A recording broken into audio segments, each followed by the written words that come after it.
صباح الخير. عايزه اقول لكم قمنا الصبح كان في شتاء امبارح في اسكندريه جامد. لقينا الشقه كلها متغرقه. شايفين اللمعه اصلا باينه ازاي؟ دي رضوى هي. بصوا اصلا رضوى قد ايه.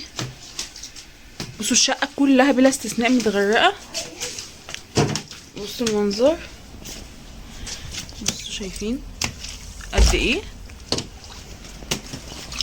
بصوا المنظر اصلا. انا عايزه اقول لكم البلكونه دي كانت نظيفه، هي بلكونه كبيره.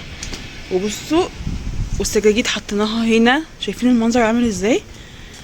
يعني بكبر كل البلكونه دي المايه مكفتهاش يحطها على الشقه. بصوا اصلا المنظر حواليكم جوه الاوضه اللي جوه. بصوا اصلا عملت ازاي في الارض يعني. الالوان دي. بصوا مثلا الاوضه هنا. برضه ولعي النور ده. بصوا المنظر. شايفين البلل السجاجيد والشنط بتاعتي اللي كنت حطاها في الاوضه. بصوا اتبلت من تحت. في شنط ادوى، في شنط هنا بتاعت مين؟ بصوا المنظر. انا قلت اوريكم قبل ما رضوى تعمل اي حاجه يعني. يا رضوى بصوا وصلت لحد فين كمان. ثانيه يا ماما بصور بصوا وصلت لحد فين. شايفين المنظر. احنا بقى قاعدين، ماما قاعده مع الاطفال يتفرجوا على التلفزيون عشان مش هينفع يعدوا على الحاجات دي. وانا ورضوى بقى هنكمل الموضوع ده. بصوا اصلا الحاجات دخلت جوه. وقعت الحاجات دي ازاي. خلاص هنكمل بقى واقول لكم ايه اللي هيحصل بعد كده. قولي يا لهوي تاني. يا مصيبتي يا لهوي يا خرابي. قولي تالت بقى. يا مصيبتي يا لهوي يا خرابي. بصوا كمان الحاجات دي كانت محطوطه هنا. عايزه اوريكم الحاجات دي كمان كانت محطوطه هنا. لانها برضو متكسره في الارض. بصوا كانت محطوطه في الحتت دي. كانت متبقيه يعني من ديكورات البلكونه وبتاع. بصوا المنظر عامل ازاي. يعني الشقه تقريبا كلها غرقانه حرفيا.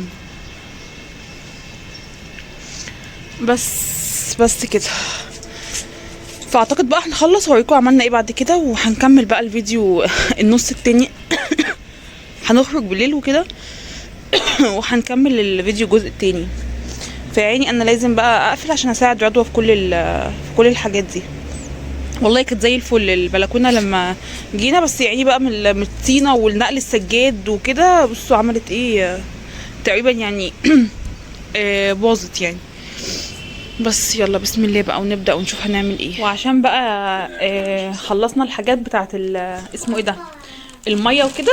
فطلبنا فطار من جاد. مع ماما ما عملتش فطار النهارده فطلبناه من جاد.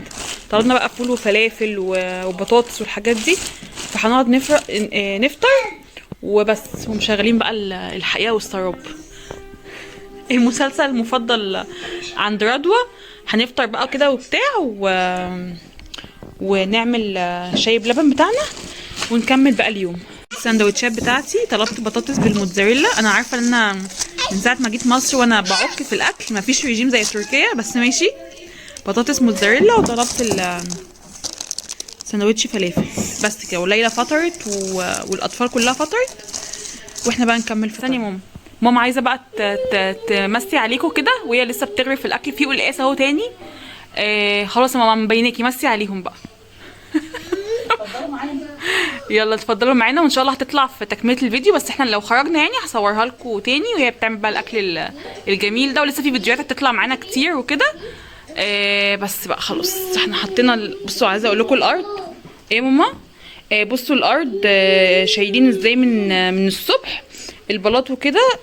ودي حته بلد صغيره لسه هنودي بقى الحاجات دي للدراي والكلين وكده. وبس يلا بقى. بما ان خلصنا الفطار بقى دخلنا بسرعه كده على الغدا. ماما النهارده عامله لي الغدا طبق ممبار كده متين وجميل. طبق ممبار جميل ومتين كده كان نفسي فيه يعني. بس كده هنتغدى. وعامله شوربه والحاجات دي. انا ما كنتش عايزه اكل يعني اكل اكتر من كده لاني من الطياره وكده. حتى الان حاسه ان بطني مكركبه يعني. فعملت الممبار ده والشوربه ومعاه لحمه محمره، فده بس بالنسبه لي كفايه. فقلت بس اوريكم الممبار اللي كان نفسي فيه، عشان ما فيش في تركيا يعني ما بنعملش ممبار في تركيا، ما بياكلوش كتير. بس بقى كده هنخلص الغدا ونشوف هنعمل ايه بعده. اعتقد بقى اللي احنا مش خارجين عشان الجو هنا صعب شويه، فهم مش متعودين على الاجواء دي، ما يعرفوش ان دي عندنا في اسطنبول تسخين يعني. فعملت بقى كوبايه شاي كده لزوج اختي العزيز، وحضرت بقى الطبق ده على الستايل على الستايل التركي.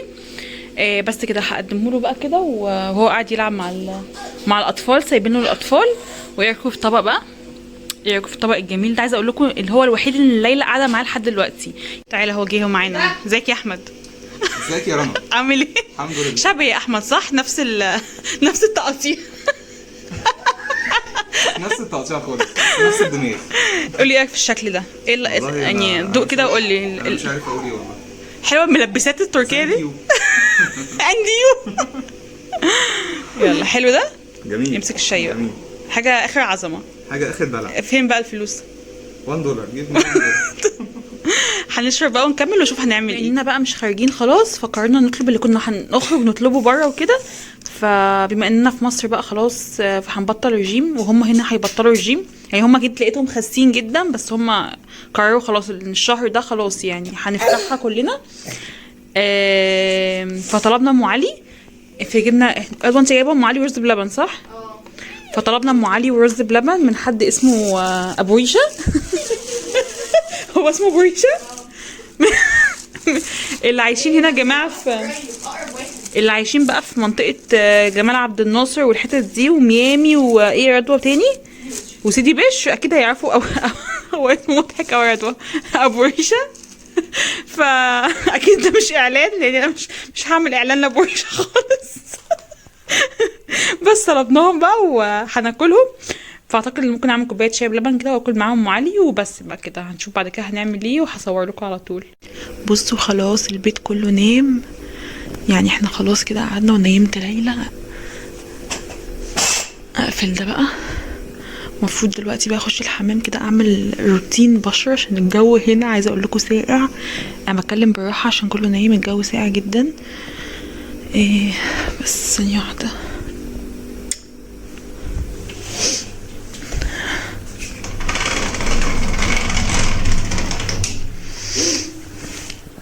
استنوا مش باينه من هنا عشان الفلاش. فمفروض اعمل استنى نطفي لكم الفلاش. هطفي الفلاش ثانيه. خلاص طفيت الفلاش. المفروض بقى دخلت الحمام هعمل روتين البشره ده. اخر حاجه بقى في اليوم بستخدم بقى الكريم ده، كنت جايباه من تركيا بس هو قرب يخلص اصلا. هوريلكوا قرب يخلص. ده يعني يومي، وده بتاع النهار. وبستخدم الكريم ده للعين عشان الهالات السوداء ودي من قلة النوم وكده. وبستعمل الغسول ده بس كده. فدي اخر حاجة هعملها في اليوم يعني. وكده لان بشرتي مرهقة شوية. بصوا مرهقة شويتين 3 4. بس كده. ودي اخر حاجة هعملها في اليوم. هخلص وارجع لكم تاني. وبكده خلاص يكون الفيديو بتاعنا خلص. قفلت كل حاجة وبنسيب النور ده والع عشان ينور لنا بالليل. انا بس هطفي ده وهسيب اللي هناك والع. ويا رب يكون الفيديو عجبكم، روتين في اسكندرية عجبكم، واشوفكم في فيديو جديد. يلا باي باي وتصبحوا على الف خير.